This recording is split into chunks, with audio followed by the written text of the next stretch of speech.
My dear mama bought me this one, so I will wear it.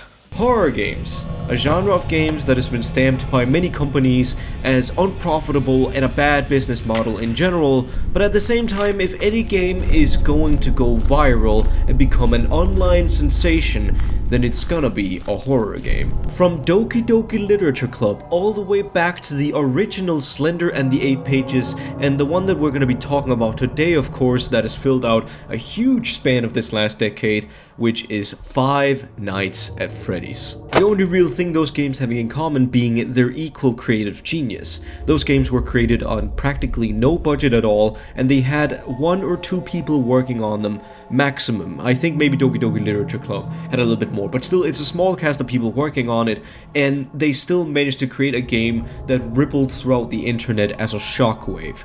And that shockwave could do 1 or 2 things for those games. It could either be very temporary, and it could just sort of pass through, everyone got shocked by it, and it peaked very quickly, and then it dwindled over time. Or it could latch on, create ideas, and it could create entire communities around those ideas. And that is what led to the creation of beautiful, yet absolutely terrifying fandoms. And out of the games I just mentioned, I am pretty sure Five Nights at Freddy's has the most terrifying one. It could be for the right reasons, because it's a horror game, so of course the fandom would be terrifying. Or it could be for entirely different reasons. To figure that out is the very goal of this video, because today I'm going to be reviewing the Five Nights at Freddy's fandom community in 2020. I know, quite a goal I set for myself. But by now, I think you know the drill. See, like most people then actually thought that FNAF was dead. FNAF was all the way from 2014, and although the titles have sort of been released throughout the years, creating an entire franchise of games that lasted all the way up until... when was that? Until 2016. Okay, I actually thought it was 2017. But the community, I believe, is still very much alive. Let's head on to the first place, the vanilla place, where we'll find nothing really that terrifying. Why am I getting these horrible Danish trending stuff? Let's just set it to America, shall we? I want to see what most of you guys see when you Google this stuff. And I'm still getting Danish news. Why? But let's check what the Five Nights at Freddy's community is up to today. Does it still exist? Ah, yes, I remember this video. You guys must, if you guys are watching me, you must know this video. Is it Minecraft Five Nights at Freddy's? 1 million subscribers? What is this? I was about to talk about a lot of fun stuff going on with, like, this is Markiplier's most viewed video, by the way. I cannot count, god damn it. My name is Markiplier and welcome. Oh, I cannot count on one hand how many times I viewed this video. This is a freaking great video, and I remember when the game came out and I watched this video.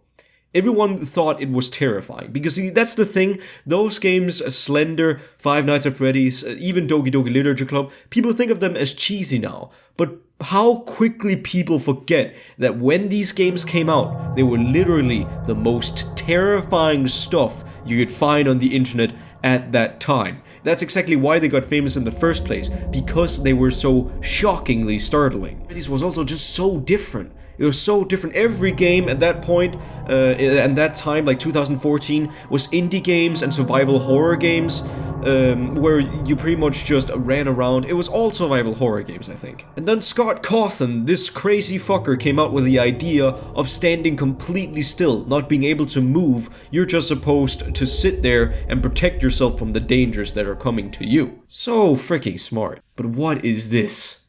Five Nights at Freddy's to Minecraft. And it's got 1.01 million. How does this channel fare now? You know, just coming out of this portal, I realized that one day I may have a date. But I don't know what a date is! Foxy! Hey everyone! If you haven't yet, go check out the Freddy channel and watch Freddy and Bunny's adventures. Wow. And don't forget while you're there to hit the subscribe button and all notifications. Look. Okay. 71,000 views. You know what?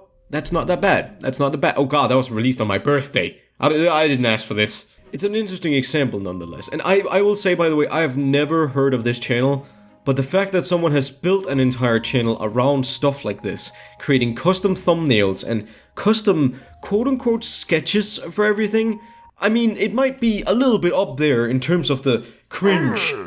Maybe a little bit on the yiff factor as well. I know I Am David is sort of shooting up towards the Goliath, like shooting towards this huge 1 million subscriber channel as sort of a small channel, but yeah, this is why you don't build your business model around stuff that's topical or temporary. It's the same with any gaming channel that has like created nothing but like videos for one specific game, because you're basically dating your career with the relevance of these topics. Now I know Minecraft, pretty popular now still, like the ripple effect from PewDiePie freaking doing that and Minecraft Let's Play and stuff still has brought Minecraft sort of up there, but FNAF, I don't know. But see this, I don't know if I actually want to play this because I think it might be copyrighted. I might just play a snippet of it.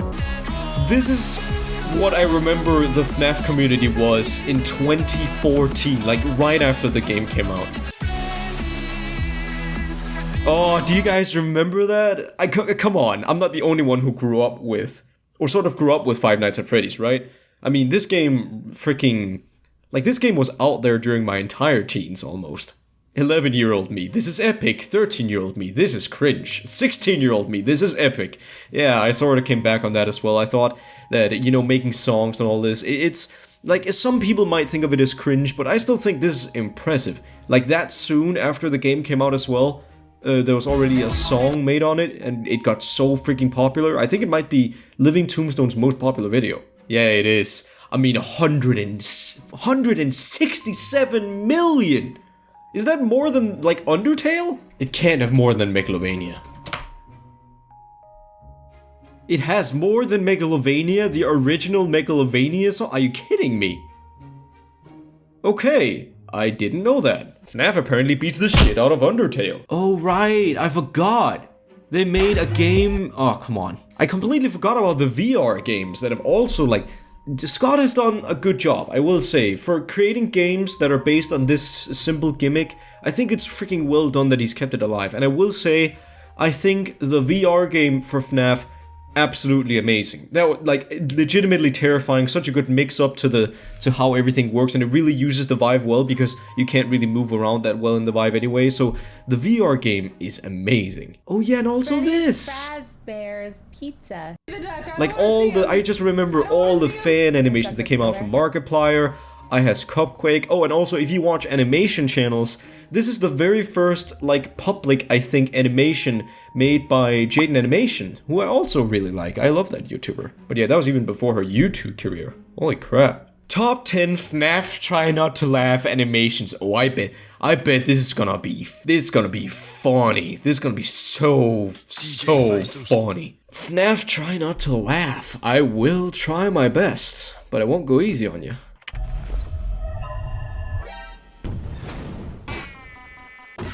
That is some funny stuff, man. I mean, yeah.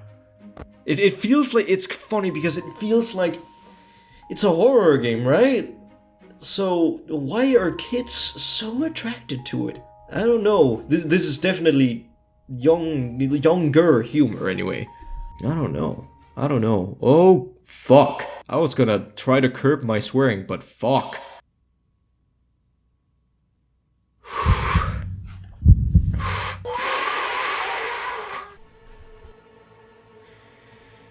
No.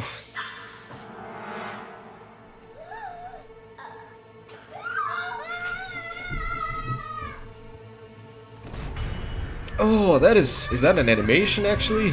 Never mind, I can go away from the cringe and focus on, is this well animated? Oh, it is an animated, oh, for God's sake. I mean, yeah. This is the sort of content that, in case you're wondering what happened with Kappa and all that, I'm pretty sure this is the sort of stuff that Kappa immediately just, like, dead switched, killed. Oh my god. I mean, wow. Yeah,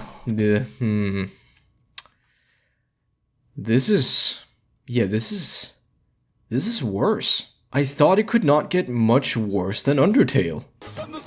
There's so much of it. See, the thing is, I would look for individual content, but we're out of the area where there's like a few things that have gotten famous. We're out of that. There's entire channels whose entire content base is based on making this stuff. There's so much. This cannot be what Scott Cawthon envisioned. Let's try to find some of the other ones that I actually watched. Oh, well, yeah, that didn't call it down much, did it? Oh my god! This is on YouTube? Like, seriously, mate. There's nothing but kids here. Think of the fucking kids, for God's sake.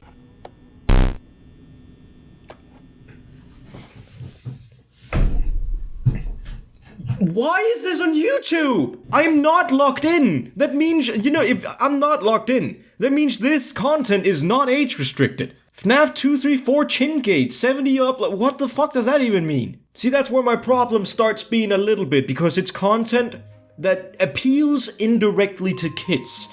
It definitely, you can tell a lot of this content, a lot of the fan base that is still around Five Nights at Freddy's, that still cares about Five Nights at Freddy's, is relatively young. Therefore, this content being on YouTube without being age restricted at the very least, I'm not gonna be the old man here. Just because I turned 20, I can't. Okay, you know what?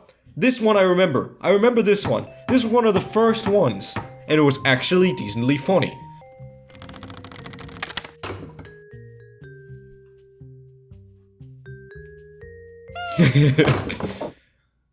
Yeah, that's decently funny. That's, come on, that's a little...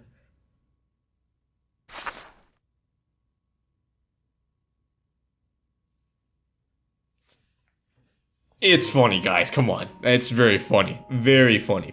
Okay, I'm serious. I did enjoy watching this one, especially as a kid, but because it wasn't so much like, oh... 360 mangle jump love. What is 360 mangle jump love? What is what is jump love? What am I? What is this? I did remember MadPad did a lot of video. Oh.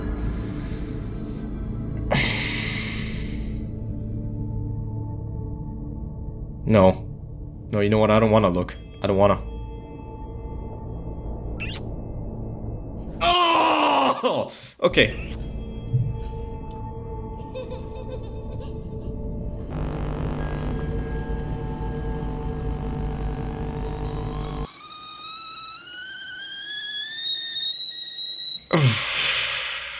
Much at Freddy's.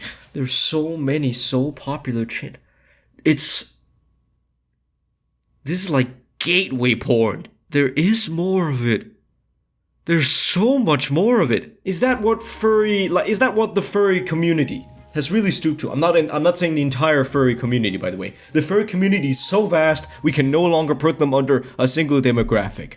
But people that do this with furry characters, is that like an indirect loophole to keep porn on YouTube? And I know YouTube. YouTube's gonna demonetize this video and age restricted, and you know, they're not gonna talk about any of the issues that I'm bringing up now, though they're gonna demonetize me. I'm physically I'm sorry. I guess I'm surprised. I've seen a lot of stuff on the internet, and it's not the content itself, it's just the fact that it's on YouTube. We should try something else. If I was logged in on my YouTube account, I might have had to delete it, guys. I might have had to. YouTube is never gonna let this stuff go. It's gonna recommend it to me, isn't it? I guess it's just because I'm surprised to find this stuff on YouTube. Because I thought YouTube, if anything, was too harsh. I thought it went too harsh on a lot of things. But, not this, apparently. Oh yeah, also Baldies Basics, of course.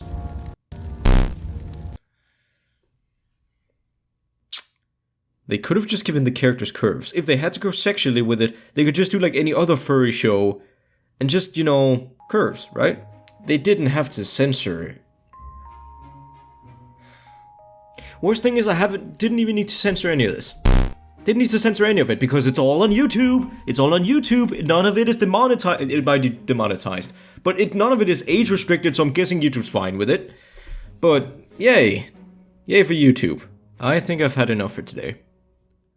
I had a whole thing planned. I was gonna go on DeviantArt. I was gonna go all kinds of places to like really get in there, really dig into the deep dankness of the FNAF community. But I feel like YouTube has just been, it's been a little too much. It's not the content itself, it's just the fact that it's on YouTube.